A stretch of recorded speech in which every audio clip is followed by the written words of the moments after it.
How to transfer funds from Robinhood to Webull step by step. Hey guys, today I will show you how to transfer funds from Robinhood to Webull step by step. This process requires a bank account as an intermediary, but don't worry, I'll walk you through it carefully. First, open your Robinhood app and tap the profile icon at the bottom of your screen. Then tap the three-line menu at the top left corner. From the menu, select transfer.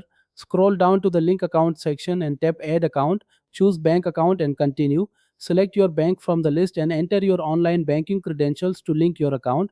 Once linked, go back to the transfer menu and select transfer money. Enter the amount you want to move. For the from field, select your Robinhood account, individual or brokerage. For the to field, choose your newly linked bank account. Review the transfer details, then select your transfer speed. You can choose instant transfer with fees or standard transfer free but takes 45 business days. After confirming the Robinhood transfer, open your Webull app.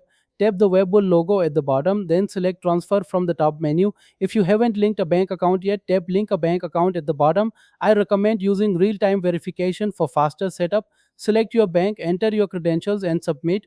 Once linked, click deposit, enter the amount matching what you transferred from Robinhood. Select your bank account and click transfer to Webull. The funds should appear in your Webull account shortly after the bank processes the transfer. Remember that standard bank transfers take time, so be patient. If you follow these steps carefully, your money will move smoothly from Robinhood to Webull. Please like and subscribe.